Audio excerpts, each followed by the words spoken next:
buenas, yo soy el doctor Carlos Mas Romero, cardiólogo pediatra, y les voy a presentar la clase de signos clínicos de cardiopatías congénitas. Espero la disfrute mucho y vamos a empezar a continuación. Bueno, entonces vamos a abarcar tres temas en esta charla, que son los signos clínicos de cardiopatía, los soplos en la infancia y por último vamos a hablar algo del tamizaje cardíaco neonatal. Entonces, bueno, los signos clínicos de las cardiopatías congénitas, vamos a empezar siempre con la historia clínica. Entonces, cuando un paciente entra al consultorio de uno, pues uno siempre le pide la tarjeta o el librito de crecimiento y desarrollo y uno se debe fijar cómo ha estado el progreso de ese crecimiento. Muchas veces pues nos damos cuenta que los niños van lento en su progreso, en la ganancia de peso sobre todo, y pues este es un hallazgo realmente inespecífico. No todos van a tener cardiopatía, pero sí es importante.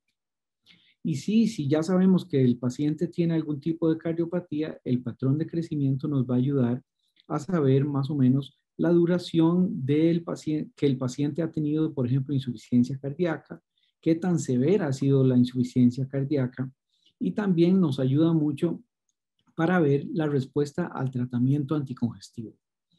La historia clínica es importante también, preguntando sobre todo si ha habido antecedentes de infecciones respiratorias bajas o internamientos previos, porque como sabemos, algunas cardiopatías que han estado escondidas, digámoslo así, que no han sido diagnosticadas, pues algunos chicos ya han tenido hasta internamientos o episodios de neumonía, etcétera.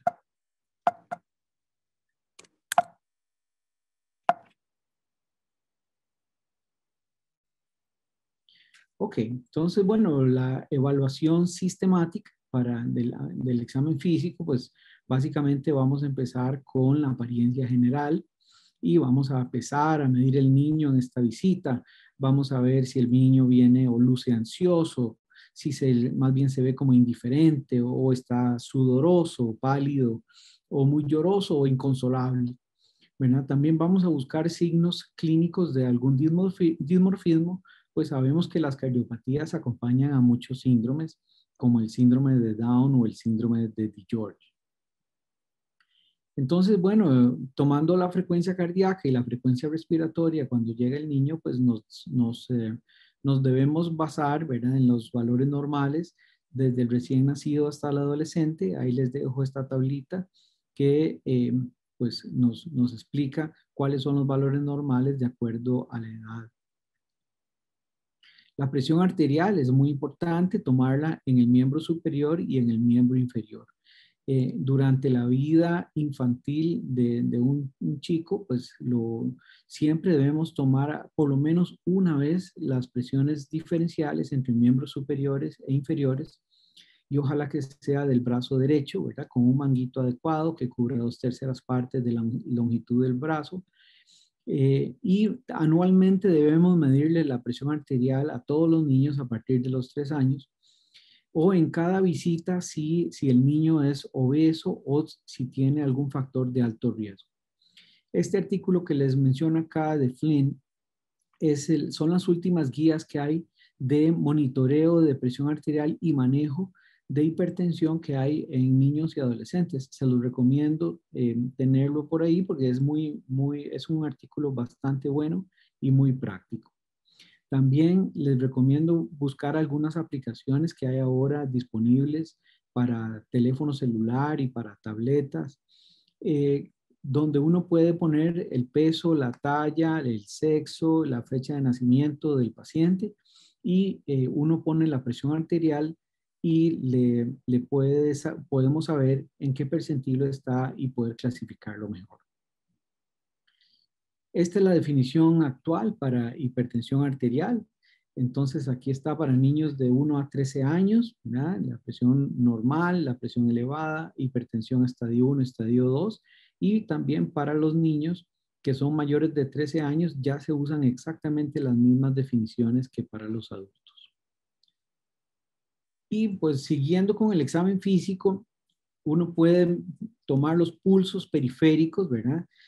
Muy importante para medir frecuencia cardíaca, ritmo cardíaco, y uno puede ver el volumen de los pulsos. Tomarlo en miembros superiores e inferiores y tomar en cuenta que niños que han tenido cirugía cardíaca o cateterismos cardíacos pueden tener los pulsos alterados eh, debido a las funciones arteriales que ha tenido en la ingle o en el cuello o en algunos otros lugares. También es importante mencionarles aquí que uno debe palpar siempre los pulsos y se adquiere como una destreza.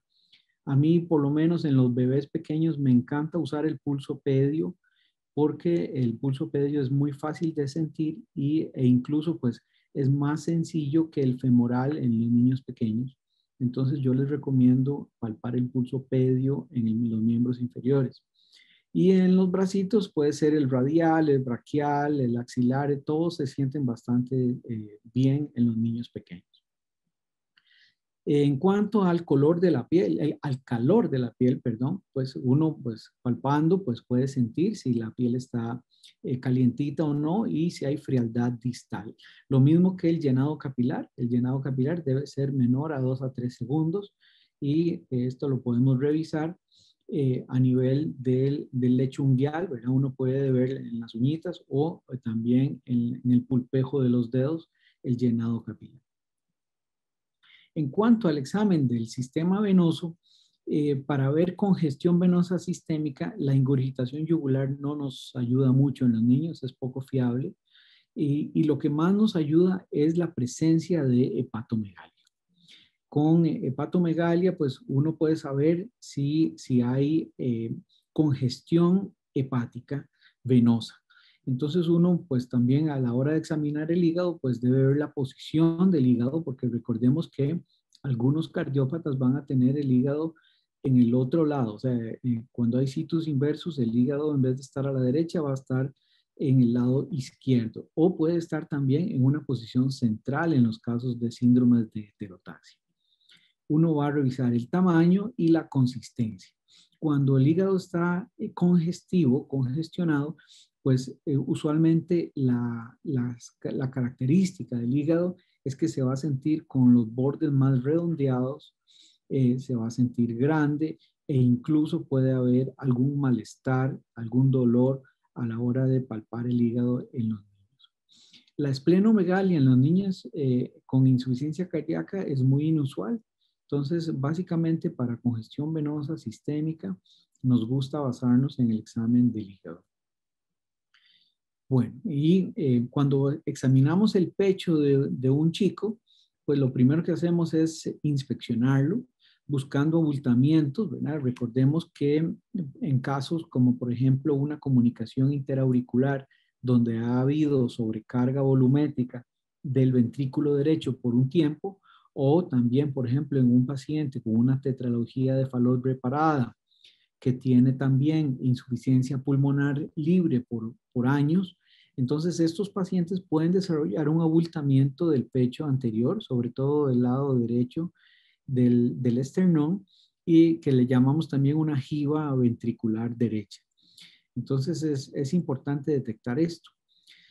Otras cosas que debemos buscar es el pecho excavado o el pecho de paloma, más bien, pectus excavatum o carinatum, porque sabemos que estos pacientes podrían tener algunos signos cardíacos, sobre todo si el pecho excavado comprime estructuras cardíacas, lo cual es bastante raro, pero si el pecho excavado severo es importante diagnosticarlo.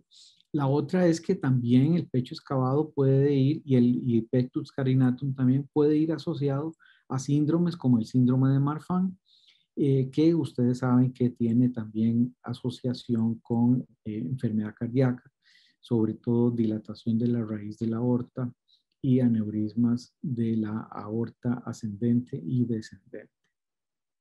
En cuanto a la palpación del pecho, pues debemos con nuestra mano, ojalá tibia, ¿verdad? Sentir el pecho buscando frémito precordial. También uno puede buscar el frémito supraesternal y buscar el choque de la punta. que en situación normal lo vamos a encontrar en la línea media clavicular. Ok, entonces, si estamos con un bebé que estamos sospechando que tiene insuficiencia cardíaca congestiva, que de paso se presenta en el 30% de las cardiopatías congénitas, entonces estos bebés a la hora de alimentarse pueden tener problemas. Y es uno de los signos más comunes en el bebé pequeño. Y lo que vamos a encontrar básicamente es desinterés al alimentarse, que se cansa mucho, una fatiga excesiva, que suda mucho cuando come, que dura más al alimentarse y obviamente pues que no gana bien el peso que uno espera con la alimentación. Entonces son chicos que hacen muchas pausas, que se ven sudorosos, que se quedan dormidos, se agotan a la hora de alimentarse. También, pues si vemos la parte respiratoria, cuando un chico está en insuficiencia cardíaca congestiva, vamos a ver básicamente si tiene disnea o taquipnea. Y en cuanto a la actividad, ahora voy a detallar un poquito más lo de disnea y taquipnea. En cuanto a la actividad, pues va a depender la insuficiencia cardíaca de la edad en la que vamos a ver este paciente. Por ejemplo, si es un bebé, pues vamos a ver si está vigoroso o si está letárgico, si está interactuando con uno o con los padres, ¿verdad? Y si el niño es más grande, uno lo ve si quiere jugar, si no quiere jugar, si solo se está quieto. Y también ya hay niños que pueden caminar y pueden subir gradas, uno los puede poner a hacer un poco de ejercicio para ver cómo responden a la actividad física. Igual uno debe preguntar en la historia clínica si el niño, por ejemplo, va a caminar al centro comercial y se cansa muy rápido. Y hay otra cosa que es importante y yo lo uso mucho, que es la comparación con otros niños de su edad. Entonces yo les pregunto si en las fiestas, por ejemplo, de cumpleaños de sus compañeros, si corre y brinca igual a los demás durante una hora o más, o si más bien se detiene, para y quiere descansar sentado en una silla y ya no quiere jugar más. Entonces esas son cositas indirectas que le ayudan a uno a saber qué tanta insuficiencia cardíaca tiene un paciente. También los profesores de educación física nos pueden ayudar un poco para saber qué tanta actividad puede realizar un niño o no, ¿verdad? A veces no logran realizar las pruebas de resistencia que se le ponen en algunas escuelas o colegios. Ok, en cuanto a la parte respiratoria, pues es importante medir la frecuencia respiratoria y para ello lo que se aconseja es que el bebé esté en silencio y ojalá en ayunas, porque sabemos que el bebé que acaba de comer va a tener una frecuencia respiratoria más elevada. Y con esto, pues la recomendación es que si el niño, por ejemplo, viene dormido a la consulta, que la mamá lo tiene en brazos, decirle a la señora, no, todavía no lo acueste, ahí mismo donde está, vamos a descubrirle un momento el pecho, solo para observar, medir la frecuencia respiratoria y ver el patrón, cómo está respirando, antes de que lo acostemos en la camilla, porque muchas veces con el frío del consultorio o bien simplemente por el hecho de quitarle la ropa, ya el niño empieza a llorar o a respirar diferente. Entonces, bueno, con respecto al patrón respiratorio, hablamos de taquipnea, ¿verdad? Respiración acelerada, cuando sobre todo hay flujo pulmonar aumentado. Este es el caso, por ejemplo, de las comunicaciones interventriculares grandes, que tienen un gran flujo de izquierda a derecha y tienen una congestión a nivel de las arterias pulmonares. En cambio, el niño que tiene disnea o dificultad para respirar, este se asocia más con obstrucción del retorno venoso pulmonar, problemas obstructivos a nivel mitral, aórtico o de coartación de aorta, que en estos casos pues debemos buscar o investigar por quejido, ¿verdad? Quejido, aleteo nasal y retracciones intercostales, retracciones supraesternales o retracciones subcostales. Y cuando un paciente está empezando a tener este tipo de problemas, usualmente se desarrollan en ese orden. Primero vamos a ver retracciones intercostales, luego supraesternales y por último las subcostales. También podemos en los chicos ya un poco más grandes o lactantes o niños más grandes, la famosa asma cardíaca, ¿verdad? Que es un paciente que con ejercicio o actividad física desarrolla broncoespasmo, ¿verdad? También se conoce como broncoespasmo inducido por el ejercicio y las infecciones de vías respiratorias que son en los pacientes cardiópatas de mayor severidad. Se cree que los vasos pletóricos pueden comprimir la vía aérea y favorecer la estasis de secreciones y atelectasias y estos favorecer, ¿verdad?, el crecimiento bacteriano a nivel de la vía respiratoria. En cuanto a la cianosis, ¿verdad?, que es el color azulado de la piel, está presente en 1/3 de los niños que tienen cardiopatías congénitas potencialmente letales. ¿Ok? Entonces, en el recién nacido, de horas de nacido, muchas veces es difícil de identificar la cianosis y por eso es que realizamos el test del tamizaje neonatal. Pero si un bebé tiene cianosis y tiene un soplo presente, pues lo más probable es que tiene alguna cardiopatía asociada a restricción en el flujo pulmonar. Y la más frecuente, obviamente, es la tetralogía de Fallot. Entonces, importante pues realizar la diferencia entre la cianosis central y la cianosis periférica. Hablamos de cianosis central, ¿verdad? Cuando vemos en las membranas mucosas como la lengua o la mucosa bucal, la vemos de color azulado. Y la cianosis central va a empeorar con el ejercicio o la actividad física. Por ejemplo, un niño con una tetralogía de Fallot que ya tiene su cianosis central de base, se va a ver más azulado si empieza a llorar o si empieza, por ejemplo, a correr si no se ha reparado. Usualmente la tetralogía de Fallot la reparamos temprano antes de que el niño camine. La cianosis periférica, también conocida como acrocianosis, la vamos a ver en la piel peribucal, en la piel perinasal o en el lecho ungueal. Entonces, esto es importante porque esta no se relaciona con cardiopatías y más bien mejora con el ejercicio o con cualquier condición que aumente el gasto cardíaco. Es muy común, por ejemplo, en los niños que tienen la piel muy blanca, como les digo, es importante diferenciarla de la cianosis central. Para continuar, ahora les voy a hablar de los soplos cardíacos en general. Para poder aprender y dominar la auscultación cardíaca, pues se requiere de cierta habilidad. Los soplos cardíacos, pues hay que escuchar muchos niños una y otra vez, ¿verdad? Cuando uno está en la escuela de medicina siempre lo ponen a escuchar, aunque vengan por cualquier otra razón, escuchar siempre el corazón, porque así uno adquiere una habilidad y hay que tener confianza en uno mismo para saber si uno está escuchando ¿verdad? Lo que tiene que escuchar. Es importante conocer la mecánica cardíaca, qué significa el primer ruido, qué significa el segundo ruido, y así poder ubicar los ruidos cardíacos de acuerdo a la fisiología cardíaca. Hay programas de instrucción computarizados que se pueden conseguir en el mercado y las condiciones óptimas para auscultar a un niño es en varias posiciones, ¿verdad? Sentado, acostado y de pie, y debe haber silencio, ¿verdad? O sea, que tratemos de evitar que, por ejemplo, el sonido de un ventilador nos entorpezca la auscultación o las alarmas de las incubadoras o de los monitores o que el niño esté llorando.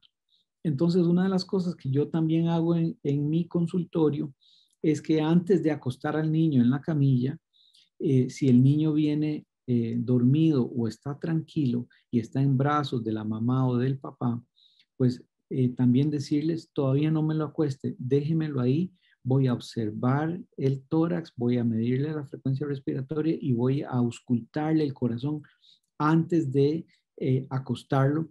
A veces se logra una mejor auscultación de todos los ruidos cardíacos. Es importante escuchar todos los componentes del ciclo cardíaco, todas las áreas de la auscultación con la campana y el diafragma. Y muchas veces Uno le puede decir al niño, sobre todo si si es más grande, que detenga la respiración, que haga la maniobra de Valsalva, que vaya a correr, uno lo puede poner a subir y bajar gradas y luego lo puede volver a escuchar. Y los cambios de posición que hablábamos, ¿verdad? Sentado, acostado y de pie. Este dibujo es para recordarles los focos de auscultación. Y pues realmente no es exactamente un lugar en específico, sino que una zona, ¿verdad? La zona tricuspidia, la zona mitral, aquí, ¿verdad? Zona mitral, zona pulmonar, zona aórtica y zona tricuspidia para poder tener una auscultación completa. Entonces, solo para recordar, el primer ruido corresponde al cierre de las válvulas atrioventriculares. Se escucha, por ende, mucho mejor en los focos mitral y tricuspidio y en general es un ruido único. No es un ruido que típicamente se desdoble. El segundo ruido es el cierre, corresponde al cierre de las válvulas semilunares y sí, en este caso sí puede haber un desdoblamiento fisiológico porque la válvula pulmonar se puede cerrar un poquito más tarde que la válvula aórtica. Esta es la clasificación de los soplos que debemos usar. Está universalmente aceptada. Los grados del soplo deben ser del grado 1 al grado 6. Entonces consideramos un soplo grado 1 cuando es un soplo suave que se escucha con concentración intensa. Yo usualmente les explico que a veces uno pone el estetoscopio y no oye nada, no oye soplos, solo oye el primero y segundo ruido, pero al ratito de estar escuchando ya uno puede identificar un sonido suave entre el primero y el segundo ruido y podemos encontrar este tipo de soplo grado 1. El soplo grado 2 es un soplo suave, pero sí se escucha de inmediato. El soplo grado 3 es más fuerte y fácilmente audible, pero no tiene frémito. El soplo grado 4 es un soplo fuerte que se escucha fácilmente y se acompaña de frémito. El soplo grado 5 es un soplo muy fuerte que tiene frémito y se escucha con el borde del estetoscopio. Y el soplo grado 6 es muy fuerte y se escucha sin tocar la pared torácica con el estetoscopio. Entonces, cuando uno habla de los soplos, uno debe localizarlos, debe decir cuál es el área de auscultación máxima, o sea, dónde suena más fuerte, y las áreas de auscultación, o sea, para dónde se irradia ese soplo.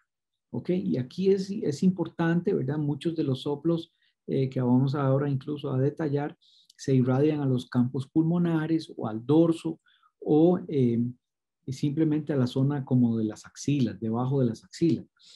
Y es importante que no es un foco de auscultación clásico, siempre auscultar los niños en la espalda, sobre todo en el espacio interescapular, donde con alguna frecuencia podemos encontrar el soplo de la coartación de la aorta. Uno puede hablar de la duración del soplo, ahora vamos a hablar un poquito más de eso, la configuración, la forma dinámica, el tono, ¿verdad? La frecuencia, y si los ruidos cardíacos son armoniosos o si encontramos algún sobretono. Los soplos sistólicos, ¿verdad? Ocurren entre el primero y el segundo ruido.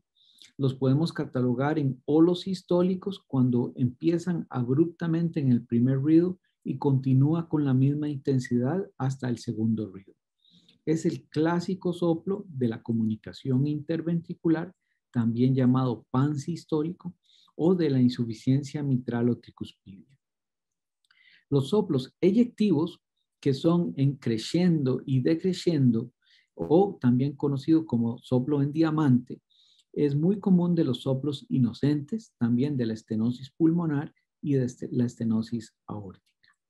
Los soplos protosistólicos aparecen abruptamente con el primer ruido y van disminuyendo hasta desaparecer antes del segundo ruido. ¿Ok? Y estos soplitos en los niños, lo más común es en las comunicaciones interventriculares pequeñas. Los soplos mesosistólicos inician a la mitad de la sístole y se asocian a un clic. Y lo podemos ver en el prolapso mitral. Los soplos diastólicos, por el contrario, pues aquí los vamos a detallar. Es importante que la diástole es silente normalmente, ¿ok? Entonces, todos los soplos diastólicos que escuchemos son patológicos, o sea, no hay soplos diastólicos inocentes. Entonces, los soplos pueden ser también protodiastólicos, ¿verdad? Que empiezan en el segundo ruido y se van haciendo más suaves o en decreciendo, y son los soplos que escuchamos en la insuficiencia aórtica o en la insuficiencia pulmonar. También podemos tener soplos mesodiastólicos y también conocidos como soplos en diamante, y son por aumento de flujo a través de las válvulas atrioventriculares. Entonces, en los niños pequeños, en los lactantes que tienen insuficiencia cardíaca y tienen cardiopatías con un alto flujo pulmonar, podemos escuchar este tipo de soplos. Sin embargo, estos niños usualmente andan muy taquicárdicos y con frecuencias tan irritables y llorosos, entonces no es fácil. También tenemos los soplos telediastólicos, que son en crescendo y se escuchan en la estenosis mitral o la estenosis tricuspidia, que como ustedes saben en los niños esto es bastante raro. Ahora les voy a hablar de los soplos continuos. Los soplos continuos empiezan entre el primero y el segundo ruido y continúan después del segundo ruido hasta el próximo primer ruido. No tiene que oírse durante toda la diástole, son generalmente patológicos, siendo la excepción un tipo de soplo inocente que se llama el zumbido venoso, que ahora también más adelante lo voy a detallar. Y es el típico soplo que escuchamos en el niño que presenta una persistencia del conducto arterioso. Aquí se ve esta diagramación del soplo continuo de la persistencia del conducto arterioso. Entonces, bueno, ¿a qué me refiero con soplo inocente? Pues un soplo inocente es un soplo que se escucha en un niño sano. O sea, es un niño que no tiene cardiopatía. Y la historia clínica no nos da ninguna pista para saber si el niño es o no es un cardiópata. El examen físico de este niño es completamente normal, aparte del soplito, y es un niño que se ve perfecto, o sea, de un crecimiento, un desarrollo normal. Entonces, el soplo inocente tiene varias variantes que las vamos a detallar. El primero y el más común es el soplo vibratorio de Still. Still lo describió en el año 1909 y se escucha en niños de edad preescolar. Es un soplo de tono bajo mediano, sistólico, que puede ser grado 1 o grado 2. Se oye mejor en el borde esternal izquierdo bajo y se extiende al ápex. Se escucha mejor acostado, pero muy importante, que cambia de intensidad o desaparece al ponerse de pie. Entonces, de ahí la importancia de escuchar a los niños en varias posiciones, porque un soplo patológico no debería desaparecer a la hora de ponerse de pie, por ejemplo. Y las características, ¿verdad? También le llamamos un soplo musical. Otro tipo de soplo inocente es el soplo de flujo pulmonar. Este se puede escuchar en niños, adolescentes e incluso en adultos jóvenes. Se escucha en el foco pulmonar, es un soplo sistólico, grado 2/6, es un ruido áspero de baja intensidad y se escucha mejor cuando el paciente está acostado. Y aquí lo importante es que puede confundirse con el soplo que escuchamos en pacientes con comunicaciones interauriculares, donde podemos, aparte del soplo, escuchar desdoblamiento del segundo ruido y un retumbo. Y también puede tener una estenosis pulmonar verdadera que sea leve, y en estos casos a veces encontramos también asociado un clic.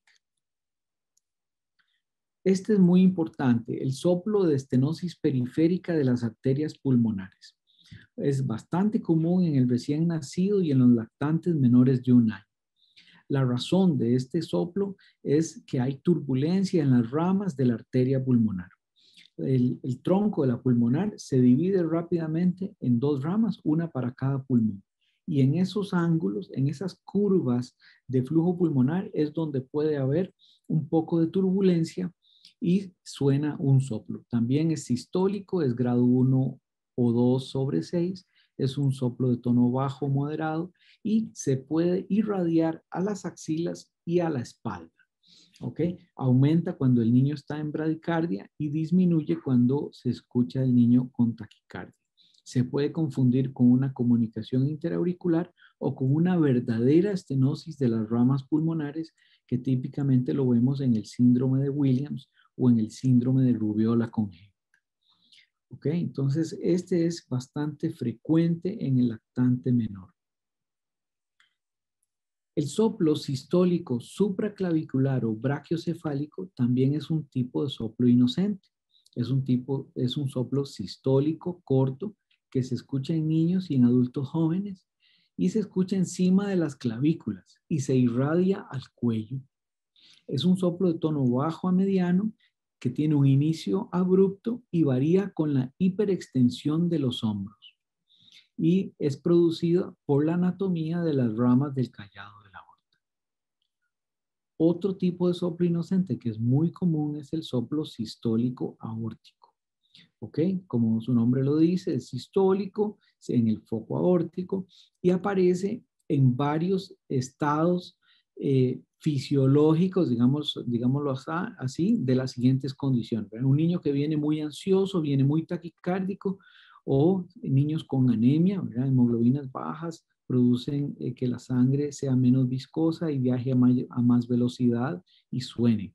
El hipertiroidismo, ¿verdad? Todas las condiciones que pueden aumentar el gasto cardíaco, la fiebre, ¿verdad? Cualquier otra condición que aumente el gasto.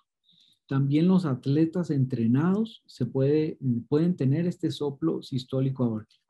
Ahora, resulta que hay muchos chicos que practican deportes de altísima intensidad, hay triatletas, niños triatletas, y pues manejan frecuencias cardíacas bastante bajas, entre 50 y 70 en reposo, y muchos de estos chicos al tener esas frecuencias cardíacas permiten un mucho mayor llenado ventricular y ese volumen que llega a esos ventrículos tiene que salir por las válvulas semilunares que son pequeñas y es ahí donde se escucha ese gran volumen pasando por las válvulas normales. Entonces no hay nada malo, simplemente pues que es un soplo por un gran volumen latido. Y el diagnóstico diferencial de este tipo de soplo es con una verdadera estenosis subaórtica. Este es el zumbido venoso que les comenté antes. Fue descrito por el doctor Potain en 1867 y es un soplo continuo que se escucha en posición cervical anterior baja, al lado del músculo esternocleidomastoideo y es más fuerte en el lado derecho del tórax. Se escucha mejor con el paciente sentado y muchas veces mejora o se resuelve al acostarse. Y es un soplo, como es venoso, se acentúa en la diástole y es interesante porque este tipo de soplo se ha mencionado que puede ser de grado 1 hasta grado 6 sobre 6. Y algunos pacientes le dicen a uno, doctor, yo escucho el soplo, yo me siento esa vibración y lo puedo escuchar, en mis oídos escucho el sonido de esas venas. Y el origen del zumbido venoso es en la confluencia de las venas yugular interna y subclavia, donde entran en la vena cava superior. Y este tipo de soplo, que tiene un nombre como de postre, ¿verdad? Que es el soufflé de la arteria mamaria, fue descrito por Van den Berg en 1908. Y es un tipo de soplo que se escucha en el embarazo y en la lactancia. Entonces, en las mujeres adolescentes, por ejemplo, es raro, pero también podemos ver algunas pacientes embarazadas o lactando en esta edad. Es un soplo sistólico, pero puede extenderse a la diástole. Se escucha sobre las mamas y se debe a la plétora de los vasos del tórax. Y este tipo de soplo resuelve con el cese de la lactación. Por último, les voy a hablar del tamizaje cardíaco neonatal. El tamizaje cardíaco neonatal es una prueba relativamente reciente, ¿verdad?, de saturación de oxígeno que se le hace a un recién nacido aparentemente sano y se debe hacer entre las 24 y las 48 horas de edad. Este tipo de prueba, como bien lo dice esta definición, es el niño que está ya casi listo para irse para la casa. Es un niño que está en alojamiento conjunto al lado de la mamá, pero debe realizarse esta prueba antes de irse para la casa. El objetivo de esta prueba es detectar oportunamente las cardiopatías congénitas críticas que cursan con hipoxemia sistémica, pero que esa hipoxemia es insuficiente para causar cianosis. También el objetivo es prevenir el desarrollo de estados de hipoxemia o de hipoperfusión tisular severa que induce a daños severos de órganos vitales e incluso puede producir la muerte del neonato. Y también otro objetivo es reducir el riesgo de morbimortalidad prequirúrgica y postquirúrgica en los niños que tienen este tipo de cardiopatías. En Costa Rica, la prueba se empezó a realizar en forma obligatoria en agosto del año 2016. La Caja Costarricense del Seguro Social la incorporó como una prueba obligatoria, incluso es un decreto ejecutivo, y se equiparon todas las maternidades del país. Y es un requisito, tanto a nivel público como privado, que todos los niños se vayan a la casa con su tamizaje cardíaco neonatal realizado. ¿Cuáles son las cardiopatías que queremos detectar? Pues sobre todo aquellas cardiopatías cuyo flujo pulmonar dependen del conducto arterioso. Y en este grupo tenemos la atresia pulmonar con o sin comunicación interventricular, la tetralogía de Fallot severa, las atresias tricuspidias sin comunicación interventricular o con estenosis pulmonar severa y la anomalía de Epstein severa. También podemos diagnosticar otro grupo de cardiopatías cuyo flujo sistémico depende, no es el flujo pulmonar, sino el flujo sistémico depende del conducto arterioso. Y en estas tenemos la coartación de la aorta severa, la interrupción del arco aórtico, el síndrome de corazón izquierdo hipoplásico y la estenosis aórtica crítica. O sea, son patologías muy serias, ¿verdad?, que necesitan un abordaje pronto. Y otras lesiones que dependen de CIA o de CIB, como la transposición simple, ¿verdad?, que usualmente el bebé con transposición simple sí puede verse cianótico al nacer, pero a veces si tienen comunicación interventricular puede pasar desapercibido. También el drenaje venoso anómalo total de las venas pulmonares, podemos diagnosticarlo con esta prueba. El tronco arterioso común, a veces, no siempre. El doble tracto de salida del ventrículo derecho y las formas de ventrículo único. La técnica para realizar esta prueba es, como les decía, recién nacido aparentemente sano, entre las 24 y 48 horas. No está validada la prueba en prematuros. Y pues lo ideal es usar un buen oxímetro. Y aquí les puse una marca, que es la que usamos en Costa Rica, que es Máximo. El sensor neonatal que tiene y la programación de este aparato nos permite pues medir primero en miembro superior derecho y luego en miembro inferior, y la máquina incluso le da a uno el resultado y la diferencia del porcentaje, etc. La saturación que medimos en el miembro superior nos gusta que sea en el miembro superior derecho, y esa va a corresponder a la saturación de oxígeno preductal antes del conducto arterioso. Y la saturación en el miembro inferior puede ser en el miembro inferior derecho o el izquierdo, eso es indiferente, porque las dos piernitas van a tener una saturación de oxígeno postductal.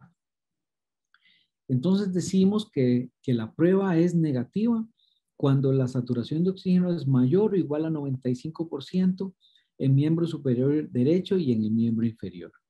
También cuando hay saturación mayor o igual a 95% y con una diferencia menor o igual al 3%. ¿Ok?